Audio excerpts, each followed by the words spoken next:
നമസ്കാരം എല്ലാ സുഹൃത്തുക്കൾക്കും PSC റാങ്ക് മേക്കേഴ്സിൻ്റെ 5 മിനിറ്റ് ചലഞ്ച് നമ്പർ 33ലേക്ക് ഹൃദ്യമായ സ്വാഗതം. ഇന്ന് നമ്മൾ ഡിസ്കസ് ചെയ്യാൻ പോകുന്നത് ചലഞ്ച് നമ്പർ 33 ആണ്.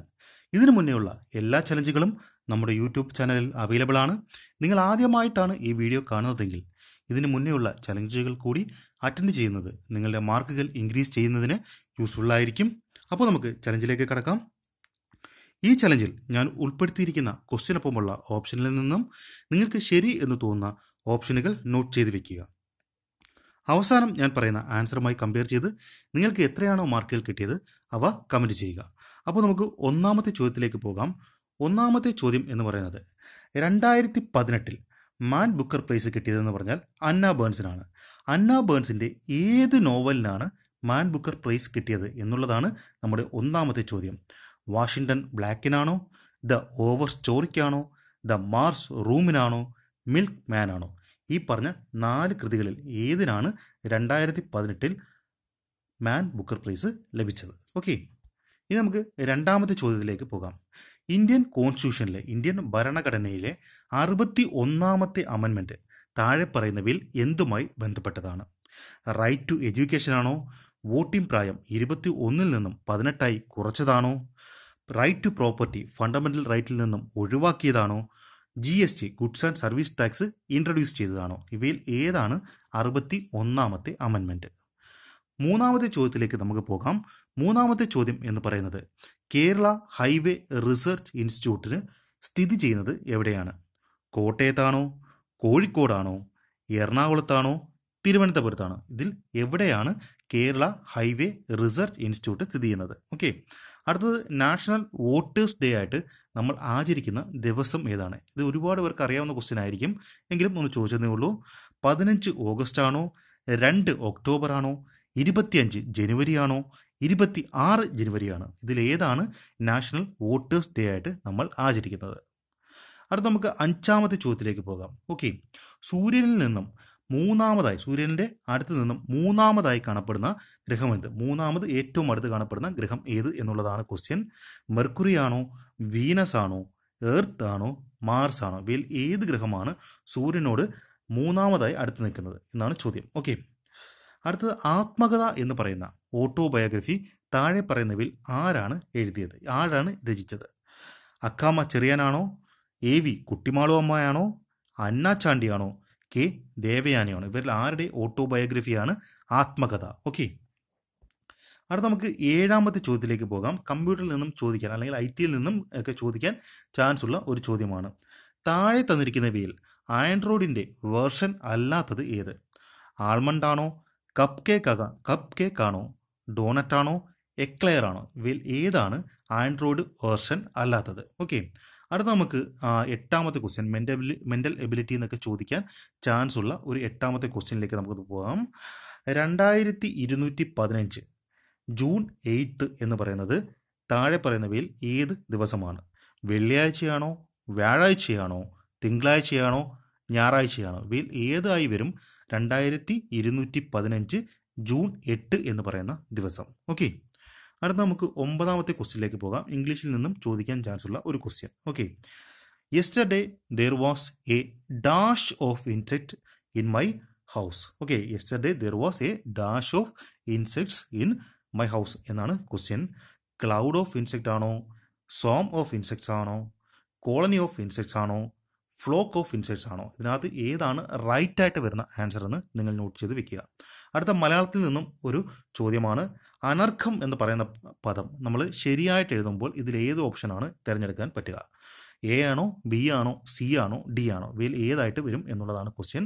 അത് നിങ്ങൾ നോക്കുക, അതിൻ്റെ ശരി ആൻസർ എഴുതി വയ്ക്കുക. ഓക്കെ, അപ്പോൾ നമ്മുടെ 10 ചോദ്യങ്ങളും ഇവിടെ കഴിഞ്ഞിരിക്കുകയാണ്. ഇനി നമുക്ക് ആൻസറുകൾ ഡിസ്കസ് ചെയ്യേണ്ട സമയമാണ്. ഓക്കെ, അപ്പോൾ ഞാൻ പറയുന്ന ആൻസറും നിങ്ങൾ നോട്ട് ചെയ്ത് വെച്ചിരിക്കുന്ന ആൻസറുമായി കമ്പയർ ചെയ്യുക. അതിനുശേഷം നിങ്ങൾക്ക് എത്രയാണോ മാർക്കുകൾ കിട്ടിയത് അവ കമൻറ്റ് ചെയ്യുക. അത് കൂടുതലായാലും കുറവായാലും മാർക്കൊന്നും കിട്ടിയില്ലെങ്കിലും കമൻറ്റ് ചെയ്യാൻ മടിക്കണ്ട. അപ്പോൾ നമുക്ക് 1ാമത്തെ ചോദ്യത്തിലേക്ക് പോകാം. 1ാമത്തെ ചോദ്യം എന്തായിരുന്നു? 2018 മാൻ ബുക്കർ പ്രൈസ് അന്ന ബേൺസിന് ലഭിക്കുകയുണ്ടായി. അന്ന ബേൺസിൻ്റെ ഏത് നോവലിനാണ് മാൻ ബുക്കർ പ്രൈസ് കിട്ടിയത് എന്നുള്ളതാണ് നമ്മുടെ ഒന്നാമത്തെ ചോദ്യം. അതിൻ്റെ ആൻസർ എന്ന് പറയുന്നത് മിൽക്ക് മാൻ ആണ്. മിൽക്ക് മാൻ എന്ന് പറയുന്ന അന്ന ബേൺസിൻ്റെ നോവലിനാണ് എന്ത് കിട്ടിയത്? മാൻ ബുക്കർ പ്രൈസ് കിട്ടിയത്. ഓക്കെ, ഈ മാൻ ബുക്കർ പ്രൈസ് ആദ്യമായി അവാർഡ് ചെയ്തത് 1969 1969 മാൻ ബുക്കർ പ്രൈസ് ആദ്യമായി നൽകി തുടങ്ങിയത്. അതുകൊണ്ട് തന്നെ ഈ 2018 പ്രൈസിന് ഒരു പ്രത്യേകതയുണ്ട്. 2018 പറയുന്നത് 50ാമത്തെ മാൻ ബുക്കർ പ്രൈസ് ആണ്. ഓക്കെ, 50ാമത്തെ മാൻ ബുക്കർ പ്രൈസ് ആണ് 2018 ആർക്ക് കിട്ടിയത്? അന്ന ബേൺസിന് കിട്ടിയത്. അതും ഒരു ഇമ്പോർട്ടൻ്റ് ആയിട്ടുള്ള ചോദ്യമാണ്. 50ാമത്തെ മാൻ ബുക്കർ പ്രൈസ് നേടിയതാര്? Anna Burns. പുസ്തകം ഏത്? നോവൽ ഏത്? Milkman. വളരെ ഇമ്പോർട്ടൻ്റ് ആയിട്ടുള്ള ക്വസ്റ്റ്യനുകളാണ്. ഇതിന് അന്ന ബേൺസിന് മറ്റൊരു പ്രത്യേകതയും കൊണ്ടുണ്ട്. First North Irish writer to win Britain's most prestigious literary award. Okay, ബ്രിട്ടൻ്റെ ഏറ്റവും പ്രസ്റ്റീജിയസ് ആയിട്ടുള്ള ലിറ്റററി അവാർഡ് നേടുന്ന ആദ്യത്തെ നോർത്ത് ഐറിഷ് റൈറ്ററാണ് ആരെന്ന് പറയുന്നത്? അന്ന ബേൺസ് എന്ന് പറയുന്നത്. അപ്പോൾ അന്ന ബേൺസിൻ്റെ ഈ മിൽക്ക് മാൻ എന്ന് പറയുന്ന കഥയുടെ ഇതിവൃത്തം അല്ലെങ്കിൽ ആ കഥ എന്ന് പറയുന്നത് അയർലൻഡിൽ കുറേ പ്രശ്നങ്ങളുണ്ടായിരുന്നു ഒരു സമയത്ത്. ആ അയർലൻഡിലുണ്ടായ പ്രശ്നങ്ങൾ ഒരു 18 വയസ്സുകാരിയുടെ കണ്ണിലൂടെ അവതരിപ്പിക്കുന്ന ഒരു നോവലാണ് എന്ന് പറയുന്നത് അന്ന ബേൺസിൻ്റെ മിൽക്ക് മാൻ എന്ന് പറയുന്ന നോവൽ. ഓക്കെ, ഇനി നമുക്ക് മറ്റൊരു പ്രധാനപ്പെട്ട ചോദ്യം കൂടെ പറഞ്ഞിട്ട് ഈ ക്വസ്റ്റ്യനുമായി റിലേറ്റ് ചെയ്തിരിക്കുന്ന ഫാക്ട്സ് ഒക്കെ അവസാനിപ്പിക്കാം. 2018 അന്ന ബേൺസിന് ലഭിക്കുകയുണ്ടായി. 2017 ആർക്കാണ് കിട്ടിയതെന്ന് കൂടെ നമുക്ക് പറയാം. 2017 ലിങ്കൺ ഇൻ ബാർഡോ എന്ന് പറയുന്ന പുസ്തകത്തിൻ്റെ രചയിതാവായ ജോർജ് സൗണ്ടർക്കാണ് 2017 മാൻ ബുക്കർ പ്രൈസ് ലഭിച്ചത്. അതും കൂടെ ഒന്ന് പഠിച്ചിരിക്കുക, ചിലപ്പോൾ PSC അതും ചോദിക്കാം. അടുത്ത നമുക്ക് രണ്ടാമത്തെ ചോദ്യത്തിലേക്ക് പോകാം. രണ്ടാമത്തെ ചോദ്യം എന്തായിരുന്നു? 61ാമത്തെ കോൺസ്റ്റിറ്റ്യൂഷൻ അമെൻമെൻറ്റ് എന്ത് എന്നുള്ളതായിരുന്നു രണ്ടാമത്തെ ചോദ്യം. അത് നമ്മുടെ വോട്ടിംഗ് പ്രായം 21 നിന്നും 18 കുറയ്ക്കുന്ന അമെൻമെൻ്റാണ്. കുറച്ച അമെൻമെൻ്റാണ് 61ാമത്തെ അമെൻമെൻറ്റ് എന്ന് പറയുന്നത്. ഇനി നമുക്ക് ബാക്കി ഓപ്ഷനൊക്കെ ഒന്ന് നോക്കിപ്പോകാം. റൈറ്റ് ടു എഡ്യൂക്കേഷൻ എന്ന് പറയുന്നത് അത് 86ാമത്തെ 2002 അംഗീകരിച്ച 86ാമത്തെ അമെൻമെൻ്റാണ് എന്ന് പറയുന്നത്. റൈറ്റ് ടു എഡ്യൂക്കേഷൻ എന്ന് പറയുന്നത് 6 വയസ്സ് മുതൽ 14 വയസ്സ് വരെയുള്ള എല്ലാ കുട്ടികൾക്കും വിദ്യാഭ്യാസത്തിനുള്ള അവകാശം. ഓക്കെ, അതെന്ന് പറയുന്നത് 86ാമത്തെ അമെൻമെൻ്റാണ്. ഓക്കെ, ഇനി നമുക്ക് അടുത്തതൊന്ന് നോക്കാം.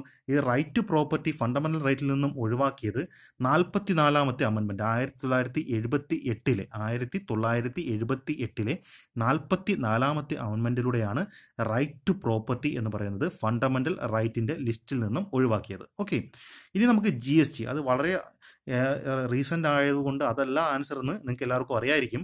Okay, GST 101ാമത്തെ അമെൻമെൻ്റാണ്. 2016 101ാമത്തെ അമെൻമെൻറ്റോട് കൂടിയാണ് GST നിലവിൽ വന്നത്. ഓക്കെ, GST നമുക്ക് നടപ്പിലാക്കാൻ തീരുമാനിച്ചത്. ഓക്കെ, അപ്പം അത് കഴിഞ്ഞു. ഇനി നമുക്ക് മൂന്നാമത്തെ ചോദ്യത്തിലേക്ക് പോകാം. മൂന്നാമത്തെ ചോദ്യം എന്തായിരുന്നു? കേരള ഹൈവേ റിസർച്ച് ഇൻസ്റ്റിറ്റ്യൂട്ട് സ്ഥിതി ചെയ്യുന്നത് എവിടെ? അത് തിരുവനന്തപുരത്താണ് സ്ഥിതി ചെയ്യുന്നത്. തിരുവനന്തപുരത്ത് കാര്യവട്ടത്താണ്. ഓക്കെ, കാര്യവട്ടം ക്യാമ്പസ് കഴിഞ്ഞ് കഴക്കൂട്ടത്തോട്ട് പോകുന്ന സമയത്ത് റൈറ്റ് സൈഡിൽ നിങ്ങൾക്ക് നോക്കിക്കഴിഞ്ഞാൽ നിങ്ങൾക്ക് കേരള ഹൈവേ റിസർച്ച് ഇൻസ്റ്റിറ്റ്യൂട്ട് കാണാൻ സാധിക്കുന്നതാണ്. ഓക്കെ, അടുത്ത നമുക്ക് നാലാമത്തെ ചോദ്യത്തിലേക്ക് പോകാം. നാലാമത്തെ ചോദ്യം എന്തായിരുന്നു? നാഷണൽ വോട്ടേഴ്സ് ഡേ ആയിട്ട് ആചരിക്കുന്ന ദിവസം ഏത്? 25 ജനുവരിയാണ് നമ്മൾ നാഷണൽ വോട്ടേഴ്സ് ഡേ ആയിട്ട് ആചരിക്കുന്ന ദിവസം എന്ന് പറയുന്നത്. ഓക്കെ, ഇത് ആദ്യമായി നമ്മൾ നാഷണൽ വോട്ടേഴ്സ് ഡേ സെലിബ്രേറ്റ് ചെയ്തത് എന്നാണ് എന്ന് ചോദിച്ചാൽ 2011 2011 ആദ്യമായി നാഷണൽ വോട്ടേഴ്സ് ഡേ നമ്മൾ സെലിബ്രേറ്റ് ചെയ്തത്. ഓക്കെ, അപ്പം ഇപ്പോൾ എത്രാമത്തെ വാർഷികമായിരിക്കും? 9ാമത്തെ തവണയാണ് നമ്മൾ ഇപ്പം ഈ കഴിഞ്ഞ ജനുവരിയിൽ നമ്മൾ സെലിബ്രേറ്റ് ചെയ്തത്. ഓക്കെ, ഇത് സെലിബ്രേറ്റ് ചെയ്യാൻ ഉണ്ടായ കാരണം എന്ന് പറയുന്നത് 61ാമത് ഫൗണ്ടേഷൻ ഡേ ഓഫ് ഇലക്ഷൻ കമ്മീഷൻ്റെ 61ാമത് ഫൗണ്ടേഷൻ 61 ഫൗണ്ടേഷൻ ഡേ. ഓക്കെ, 61 വർഷം ഇലക്ഷൻ കമ്മീഷൻ എന്നാണ് ഉണ്ടായത്? നമുക്ക് എല്ലാവർക്കും അറിയാം. എന്നാണ് 1950 ഇലക്ഷൻ കമ്മീഷൻ ഉണ്ടായത്. 2011 ആയപ്പോൾ ഇലക്ഷൻ കമ്മീഷൻ രൂപീകരിച്ചിട്ട് 61 വർഷമായി. ആ 61ാമത് ഫൗണ്ടേഷൻ ഡേയിലാണ് നമ്മൾ എന്ത് ആചരിച്ച് തുടങ്ങിയത്? വോട്ടേഴ്സ് ഡേ ആചരിച്ച് തുടങ്ങിയത്. ഓക്കെ, അപ്പം നമ്മുടെ 9th വോട്ടേഴ്സ് ഡേ ആണ് ഇപ്പം 9th വോട്ടേഴ്സ് ഡേ ആണ് ഇപ്പോൾ ആചരിച്ചത്. എന്നാണ് ആചരിച്ചത്? 2019 ജനുവരി 25 ആചരിച്ചത്. അതിനൊരു തീമുണ്ട്. ഓക്കെ, ആ തീമും കൂടെ ഒന്ന് ഓർത്തിരിക്കുക. പരീക്ഷയ്ക്ക് ചോദിക്കാൻ ചാൻസ് ഇല്ല എങ്കിലും അങ്ങനെ ചോദിക്കാറില്ല എങ്കിലും ഒന്ന് ഓർത്തിരിക്കുക. No voters to be left behind എന്നാണ് 2019 ജനുവരി 25 ആചരിച്ച നാഷണൽ വോട്ടേഴ്സ് ഡേയുടെ തീം. ഓക്കെ, അപ്പോൾ നിങ്ങൾക്ക് ക്ലിയർ ആയല്ലോ. ഇത്രയും ഇൻഫർമേഷൻ നിങ്ങൾക്ക് കിട്ടിയെന്ന് ഞാൻ വിചാരിക്കുന്നു. അടുത്ത 5ാമത്തെ ക്വസ്റ്റ്യനിലേക്ക് നമുക്ക് പോകാം. 5ാമത്തെ ക്വസ്റ്റ്യൻ എന്ന് പറയുന്നത് സൂര്യനിൽ നിന്നും മൂന്നാമത് സ്ഥിതി ചെയ്യുന്ന ഗ്രഹം ഏത്? ഓക്കെ, എന്ന് പറഞ്ഞാൽ സൂര്യനിൽ നിന്ന് മൂന്നാമത്, അപ്പോൾ ആദ്യത്തെ ഒരു ഗ്രഹമുണ്ട്, രണ്ടാമത്തെ ഒരു ഗ്രഹമുണ്ട്, മൂന്നാമത്തെ ഏത് എന്നാണ് ക്വസ്റ്റ്യൻ. അത് എർത്താണ്. സൂര്യനിൽ നിന്നും മൂന്നാമതായി അടുത്തായി കാണപ്പെടുന്ന ഗ്രഹം, nearest planet from sun, third nearest planet from sun ഏതാണെന്ന് ചോദിച്ചാൽ അത് എർത്താണ്. ഓക്കെ, അപ്പം നമുക്കതൊന്ന് നോക്കാം. അതിൻ്റെ ഓർഡറിൽ തന്നെ ഒന്ന് നോക്കാം. Mercury, Venus, Earth, Mars, Jupiter, Saturn, Uranus, Neptune. ഇങ്ങനെയാണ് സൂര്യനിൽ നിന്നും ഉള്ള ഗ്രഹങ്ങളുടെ ഡിസ്റ്റൻസ് എന്ന് പറയുന്നത്. അപ്പം ഏറ്റവും അടുത്തത് ഏതാണ്? മെർക്കുറിയാണ്. അതിലും കുറച്ച് ദൂരത്തിൽ വീനസും, അതിലും കുറച്ച് ദൂരത്തിൽ എർത്തും, അതിലും കുറച്ച് ദൂരത്തിൽ മാർസും, അതിലും കുറച്ചുകൂടെ ദൂരത്തിൽ ജൂപ്പിറ്ററും, അതിലും കുറച്ചുകൂടെ ദൂരത്തിൽ സാറ്റേണും, പിന്നെ കുറച്ചുകൂടെ ദൂരത്തിൽ യുറാനസും, ഏറ്റവും ദൂരത്തിൽ നെപ്റ്റ്യൂണും കാണപ്പെടുന്നുണ്ട്. ഓക്കെ, ഇത് നമ്മളെല്ലാവരും കൊച്ചു ക്ലാസ്സിലെ പഠിച്ചിട്ടുണ്ടായിരിക്കും. ബുധൻ, ശുക്രൻ, ഭൂമി, ചൊവ്വ, വ്യാഴം, ശനി, യുറാനസ്, നെപ്റ്റ്യൂൺ. ഇത് തന്നെയാണ് ഓർഡർ. നമ്മൾ കുഞ്ഞു ക്ലാസ്സിൽ ഇതേപോലെ തന്നെയാണ് നമ്മൾ പഠിച്ചു വരുന്നത്. ഓക്കെ, അപ്പം അതാണ് ഓർഡർ എന്ന് പറയുന്നത്. ഇനി നമ്മളുടെ പ്ലാനറ്റിനെ അതിൻ്റെ സൈസ് വെച്ച് നമുക്ക് തരംതിരിക്കാം. സൈസ് വെച്ച് തരംതിരിക്കുമ്പോൾ നമുക്ക് വളരെ എളുപ്പമാണ്. ഒരു കാര്യം ആലോചിച്ചാൽ മതി. ഞാൻ ഇപ്പോൾ പറഞ്ഞതിനകത്ത് ആദ്യത്തേനെ ഒരു 4 സ്പ്ലിറ്റാക്കി വെക്കുക, അവസാനത്തിന് ഒരു 4 സ്പ്ലിറ്റാക്കുക. ഈ അവസാനം പറഞ്ഞ 4 ഗ്രഹങ്ങൾ ഏതൊക്കെയാണ്? Jupiter, Saturn, Uranus, Neptune. ഇവയാണ് വലിപ്പത്തിൽ വലുതിൽ നിന്നും ചെറുതിലോട്ട് വരുമ്പോൾ ഏറ്റവും വലിയ ഗ്രഹം ജൂപ്പിറ്ററും, രണ്ടാമത്തെ വലിയ ഗ്രഹം സാറ്റേണും, മൂന്നാമത്തെ വലിയ ഗ്രഹം യുറാനസും, നാലാമത്തെ വലിയ ഗ്രഹം ഏതാണ്? നെപ്റ്റ്യൂണുമാണ്. 5ാമത്തെ വലിയ ഗ്രഹം ഏതാണെന്ന് ചോദിച്ചാൽ അത് നമ്മുടെ ഭൂമിയാണ്. 5ാമത്തെ ഏറ്റവും വലിയ ഗ്രഹം എന്ന് പറയുന്നത് ഏതാണ്? നമ്മുടെ ഭൂമിയാണ്. ഓക്കെ, ഇനി നമ്മുടെ ഭൂമി കഴിഞ്ഞു കഴിഞ്ഞാൽ പിന്നെ അടുത്ത ഗ്രഹം എന്ന് പറയുന്നത്, അടുത്ത ഭൂമിയെ കഴിഞ്ഞ് ചെറിയ ഗ്രഹം എന്ന് പറയുന്നത് വീനസ് ആണ്.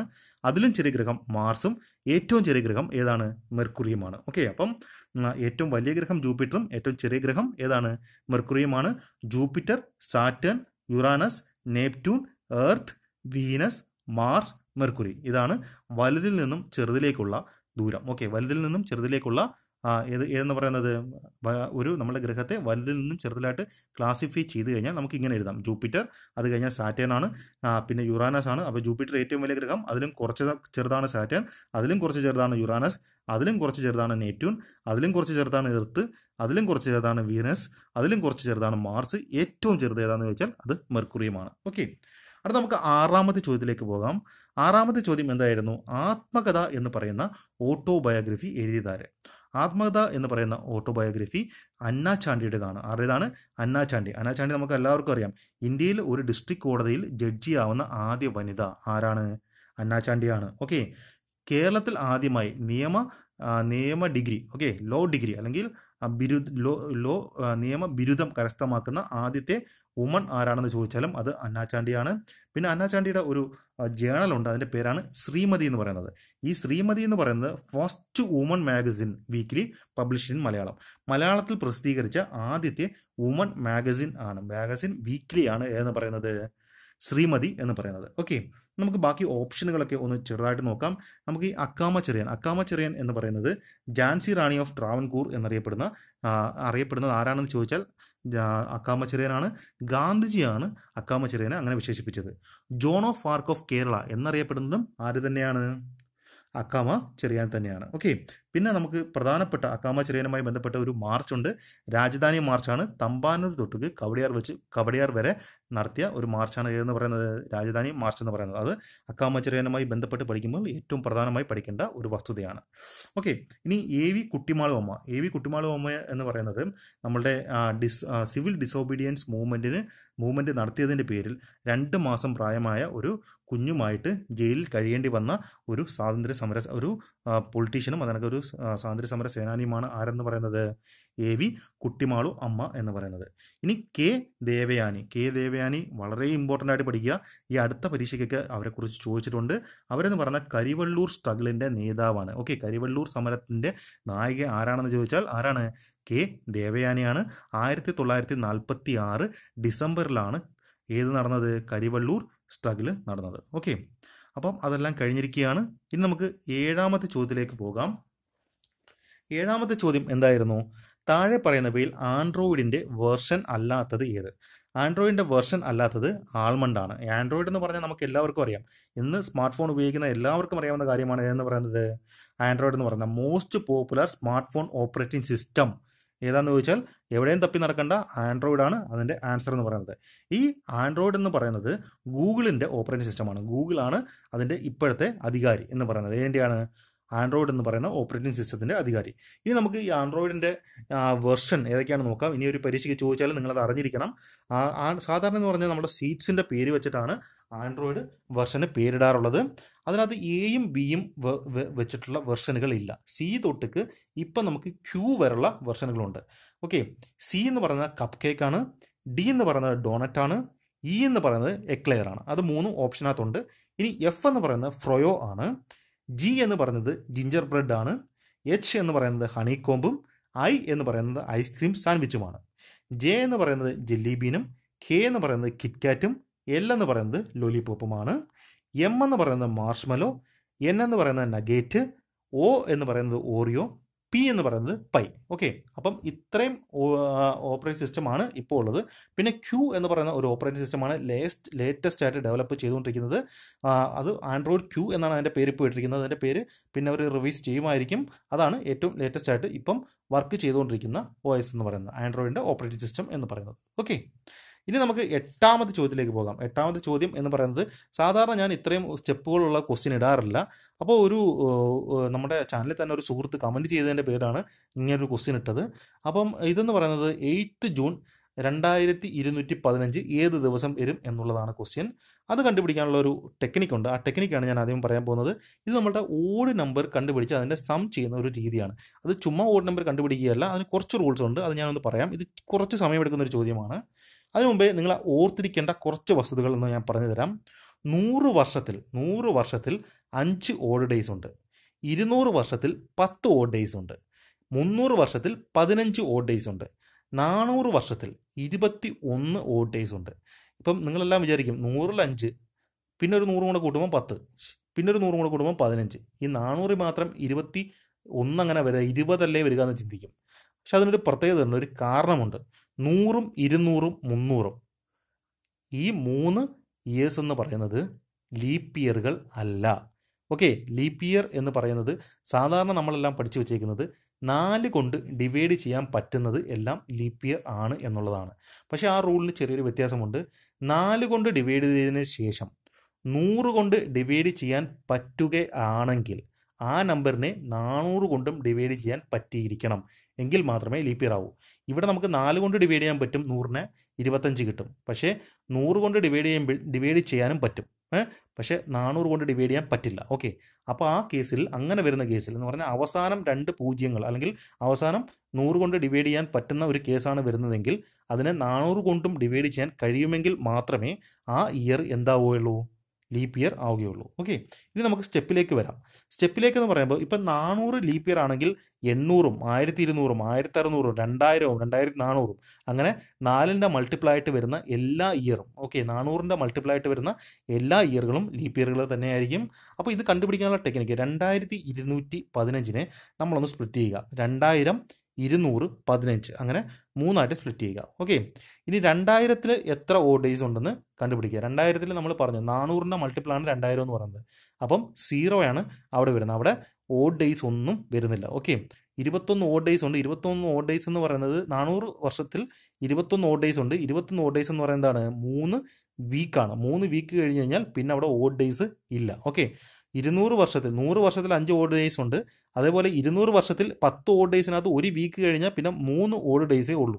300 വർഷത്തിൽ 15 ഓഡ് ഡേയ്സ് ഉണ്ട്. അതായത് 2 വീക്ക് കഴിഞ്ഞാൽ പിന്നെ 1 ഓഡ് ഡേയ്സേ ഉള്ളൂ. അതേപോലെ 400 വർഷത്തിൽ 21 ഓഡ് ഡേയ്സ് ഉണ്ട്. അത് 3 വീക്ക് കംപ്ലീറ്റ് ആയിട്ട് അങ്ങ് മാറും. പിന്നെ അവിടെ ഓഡ് ഡേയ്സ് ഇല്ല. അപ്പം നമുക്ക് ഇവിടെ എഴുതുമ്പോൾ 2000 എഴുതുമ്പം 0 ഓഡ് ഡേയ്സ് ആണ്. അവിടെ പിന്നെ ഓഡ് ഡേയ്സ് ഒന്നും ഇല്ല.